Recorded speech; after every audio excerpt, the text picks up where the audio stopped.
Hi guys, I'm Garen. I'm JD. And this is Investigating Comic Club, where we will chronologically read, review, discuss, and rate specific crucial stories of the medium. Indeed, and we hope that you guys will join along and become a member of Comic Club yourselves by reading with us, discussing it in the comments below, and even rate the comics yourselves at the end of the video with our quality comic poll. Yep. This week we're doing The Marvels Project by Ed Brubaker and Steve Epting. This one I was especially excited to read. We've got Steve Epting. He's the artist, and I was a big fan of his. He did an Avengers run in the early 90s, I believe, with writer Bob Harris. It's I feel like, underappreciated run. It's really, really good. And when I started reading the Avengers, I think it was maybe my first real run of the Avengers comics. I think it's just kind of an unappreciated run. Ed Brubaker kind of started, I believe, as an indie writer, then went to DC Comics and has a very popular and respected run on Catwoman, which is really excellent. And then he came over to Marvel and did Captain America. They both did Captain America together. That run that they did on Cap this is kind of a part of it. This came out as their run was progressing of Captain America, and that Captain America run is kind of classic, and there's a lot in the Marvel Cinematic Universe that they use, like the whole Winter Soldier. That's a creation of these two during their run. Gotcha. They kind of redid Bucky's origin and brought him back from death, and that whole sequence is from their run of Captain America. Gotcha. And it also encompassed Civil War, so all that stuff is kind of them as well. So it's pretty important stuff. This comic itself is kind of the birth of the Marvels in the Marvel Universe, like the superheroes or the masked mystery men. Originally, in 1939, Bill Everett created the Submariner, Namor, and Carl Burgos created the Human Torch, and they first appeared in Marvel Comics #1, published in 1939. And then a couple years later, Joe Simon and Jack Kirby created Captain America.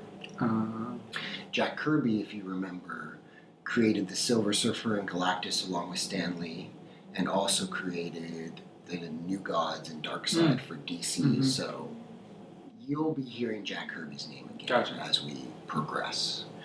So what did you think about this? Just kind of an overall feeling. Overall, just me and my mindset of being like the person who wants to, jump right into it. I want to see the superheroes, like I want to see that.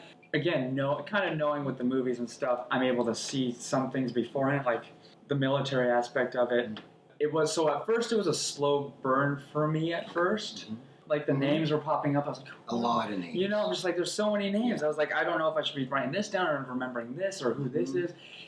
But it was a good payoff. Like you said, the first of the, not the Avengers, but the Invaders, which is cool, like how they did, the first superhero team. The Marvel Universe. I was like, oh, this is cool. Like to see that ending of like it being all of them there. I'm like, oh, this is totally what this is, just like the Avengers, how they're all, the camera turns around. I felt that camera swirl in the comic itself for that ending battle. It was like the middle, almost the end battle. The ending battle where they were all there with the Human Torch and Tora and Namor joined with them. And there's so many people who added into this. Like, even though it was slow burn, it was longer. It was longer than the last two that we've read. Well, when Bucky came in, when Steve Rogers was named, kind of thing. Like, at first, I thought, was it Steele? What was the guy? John.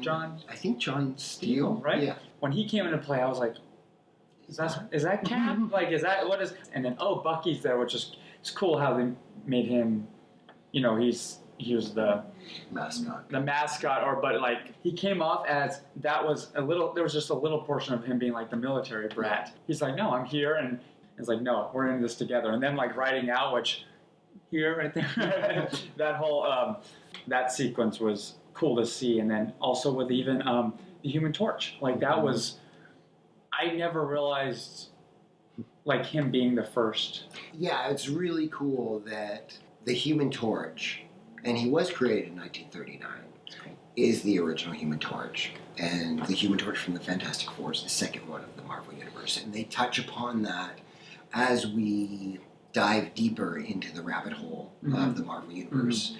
You'll see discussions about that, which are cool. I loved what you were saying about Bucky.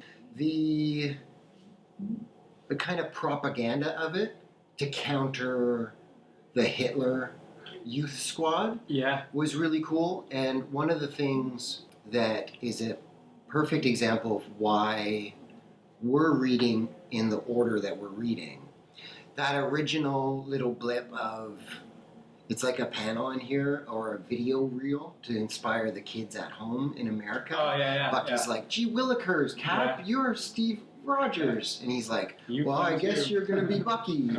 And it was literally that simple in 1941 or 42 when Bucky came over.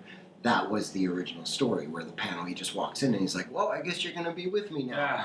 But for them to retroactively redo his origin like this, it pays homage to the original stories and even respects its original continuity, but then creates a cover. Like, that's the cover, but really Bucky, this kid, was trained all this way, and Cap isn't so irresponsible to take this 16-year-old and be like, okay, let's go. And I think that that's a really excellent way of kind of showing exactly why I would give you this, and if you loved it so much, maybe later show you the first appearance of Bucky. If he becomes your favorite character, then okay, read this from 1941, and you might think it's kind of, lovely and quaint, and you get excited and you respect it. Do you know what I mean? But it's not something that you would immediately seek out. This one would resonate with you more. The average reader of today, these would resonate more. One of my favorite, was that they kept it for the time. They kept it during Hitler. They kept it during the Nazis, and they even kept it during Pearl Harbor. And being like, this was happening here while they were fighting, but this is actually what was happening over here. Anytime something is relatable, even in something that isn't believable, or it's where it still connects you just that much, to where it's like, oh, Captain America was fighting just along. This was real. So this, it connects it just that much more, which then gets the reader even that much into it. It is just this side of real history. I was really grateful for Captain America: The First Avenger to almost all take place in the 40s, that they spent a whole movie doing that. This one, similarly, it's great to have this as there's so many characters in here, and they are all real characters from the 30s and 40s in the Marvel Universe, like the Angel, who this whole story is kind of his POV of seeing this new Marvel's rise. And starting with the Human Torch, we don't spend that much time with any other character outside of the Angel. But hopefully it intrigues you enough to want to learn more about how is Cap in the 40s now? Why is he the Avenger? All these things you want to kind of keep going. They spend, 3 issues until Steve Rogers comes in? He's on the 4th issue? And I'm glad that they did that. It establishes New York City in the 30s and 40s, and there's the Daily Bugle, and you get a sense of the Marvel Universe before things really drastically change. We've seen Wolverine and potentially Dog, but now it's 30 years later, things are getting real. This is the rise of the superhuman. One of the cool things about that is that I think it echoes, we all know about Hitler's drive and effort to create or aspire to be the Ubermensch, the Overman, the Superman, and how they take it one step further. Not even really taking it a step further, those Nazis in World War II and their experiments with humans and tearing them apart, the crazy crazy stuff that you hear. And Hitler's whole thing with the occult, like there's a bunch of stuff in there. Yeah. And it's really great that now we have the mutants who we've seen as Logan, and now we have kind of the government creating their weapons of that. Both of those are going to be very important as we move forward in the Marvel Universe, and I think it's really cool. It's cool. I really liked the first battle between Namor and the Human Torch. Yeah. And I thought that that was pretty elegantly done and coming together at Coney Island. That's perfect Marvel Universe. You're up there and you're with them and the battle, and it seems so epic and so great, but then a panel will shift and you're down with the people below, and it seems like some type of crazy disaster movie. You're like down with the people watching these gods above you, feeling like you don't have any control over it. You know, you're, as a human, a regular person, you're losing control as these superhumans just like erupt in the sky above you. Yeah, the art and the panels really told the story, especially of the battles. Yeah, Steve Epting, he really is a special storyteller. His panel-to-panel storytelling, his realism with his characters, and the weight that he brings each superhuman, but also, you know, just three people sitting like the president and with his people or the spies. You feel each mood of each scene that he's trying to set. Yeah. And I think he is very successful at all of it. I think he's probably, like, I love John Byrne, and John Byrne in the 80s and 90s was phenomenal. But as far as modern day comics, like Steve Epting, he's a real master of the medium. Like, that was just beautiful. Like the torch and the roller coaster and coming down, and just like that. That made me feel like you were saying, like I felt like I was there. Right, exactly. You know? Like boom, you're going down. Like you're with them. Yeah. As the Namor and the Human Torch are kind of going at each other. There's so much without any of the common wind lines that artists use. It's almost like this brilliant snapshot of the action. You feel the weight of that going into that. But yeah, I remember looking at the jumping on the road, like that whole sequence, just from that shot, like that was scary. I'm almost like, oh my god, what's about to happen? You know, like that's perfect pacing, and it's a really great. By this point, Ed Brubaker and Steve Epting had worked together, I think I want to say a couple years on Captain America. So Ed Brubaker, as a writer, knows Steve Epting's strength. So he's going to write towards them. He knows what he's capable of. You know what I mean? They are kind of a great artistic duo by this point. And then when kind of the going on about the epic kind of quality of Namor, when he has had enough and he brings that tidal wave into the city. Oh, yeah. And it's just like he just chaos. Destroys everything. And that is something from, you know, the 30s comic books, 40s. In that comic, it's just a silly throwaway thing. You know, there's no repercussions from that. But Ed Brubaker going back to that and actually embracing that Namor, this kind of anti-hero, did commit that act and literally murdered people of New York. That continues to be a repercussion as the Marvel Universe progresses. And you'll see, again, John Byrne, he did an amazing run on Namor and brings that back into it and kind of resolves it in some unusual way, but an excellent way. And he also did an excellent run on Captain America where he reintroduced Union Jack, who has like one page in the series. He also has awesome work with the Human Torch. John Byrne, again, he just does these, his contribution to the Marvel Universe. You'll see as you progress, there's going to be these names that you'll learn. And John Byrne, Jack Kirby, Stan Lee, they are, I hope that you start to recognize them when they show up, you know, because they are. I'm looking forward special. to it because, like I said, I'm bad with names, but you know the names once you hear them over and over again. Like what you were saying with Yeah. of someone who is like not human or not special, who does something bad. Yeah. To where now it's like, no matter how good Captain is, no matter how good all these people are in the future, now seeing this being almost the initial one, where it's like, yeah, but how much do you trust them? Right. You know, like... You see in more of a personal, contained way with Logan in Origin and how people reacted to him and called him like a beast and a monster. This, there's no hiding them anymore. This is their first real debut to the public. Yeah. They're in the newspaper. They're on newsreels.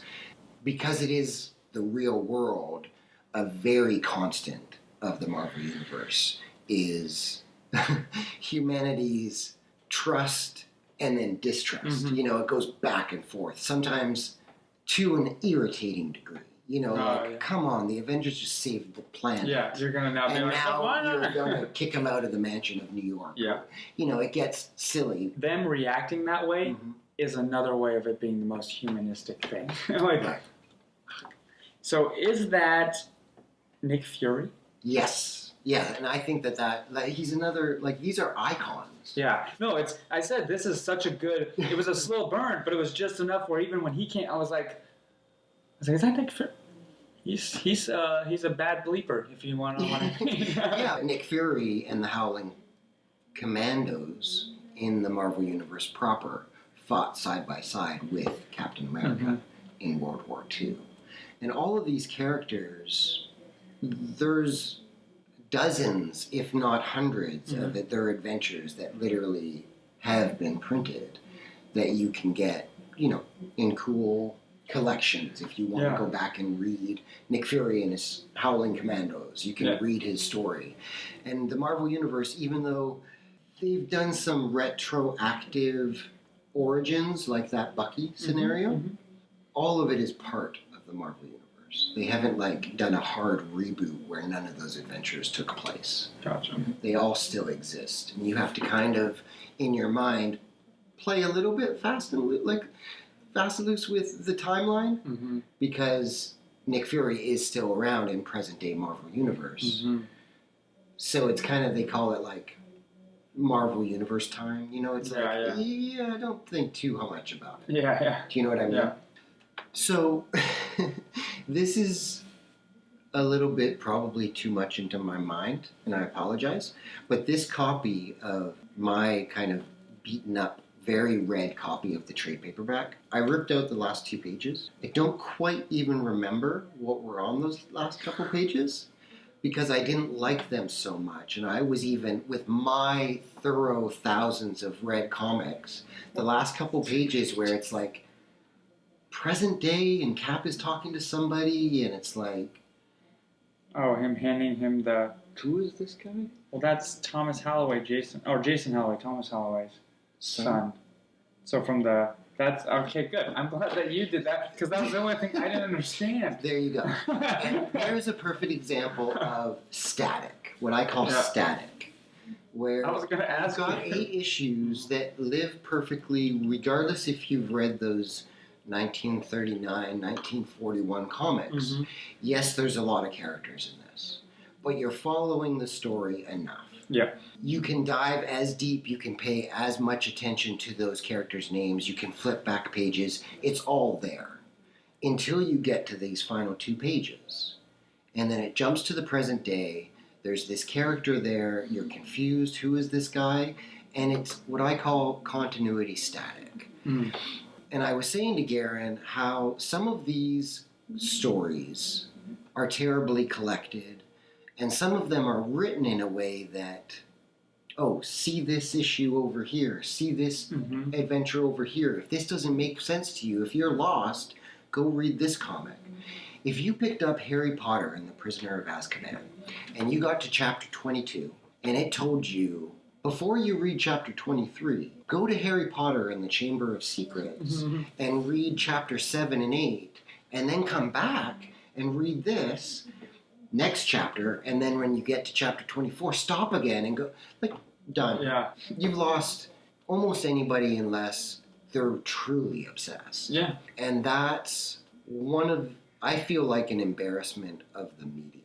Books, you'd never get that. Mm-hmm. Like Harry Potter, I was saying. With, say, a Blu-ray of television series where you get to the 3rd episode and it says, oh, put this other disc in from season 1 of so-and-so. Mm-hmm. No way.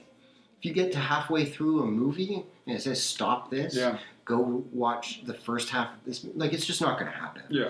Comics do that all too often. It is with a serialized story that the Marvel Universe literally has been a story that's been going on since 1939 to present day. Mm-hmm. Non-stop.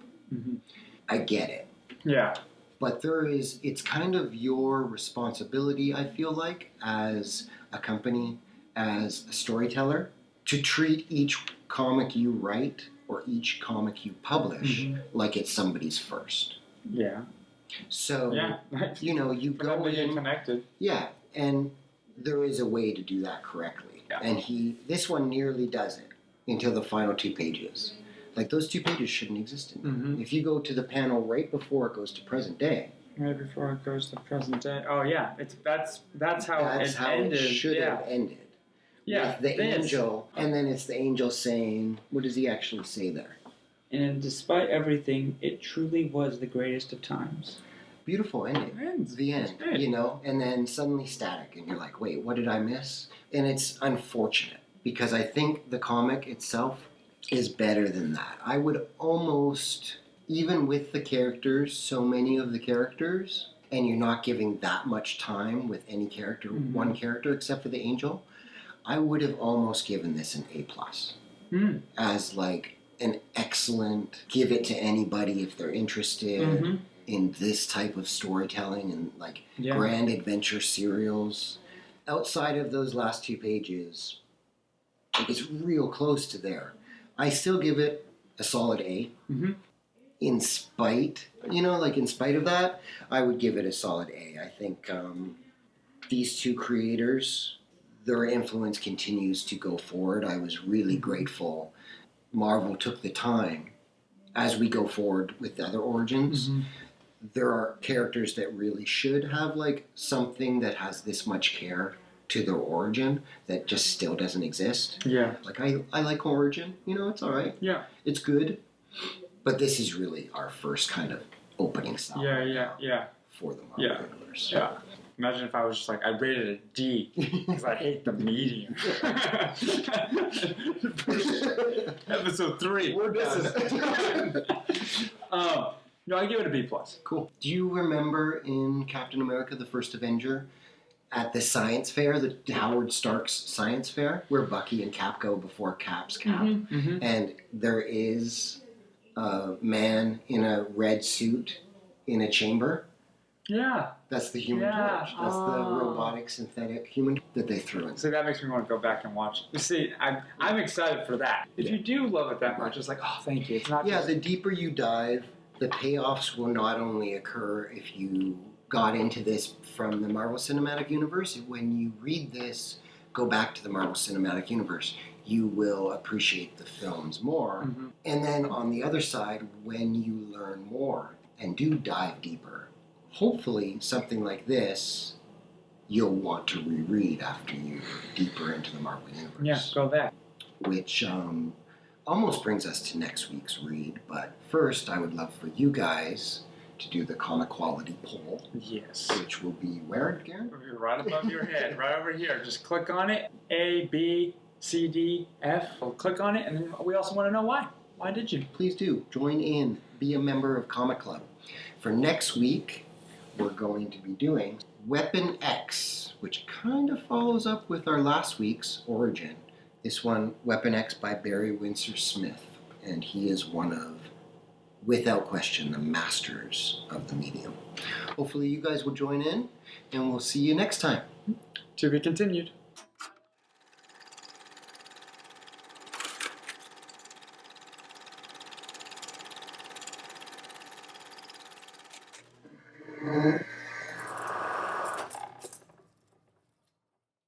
Welcome to Investigating Comic Club.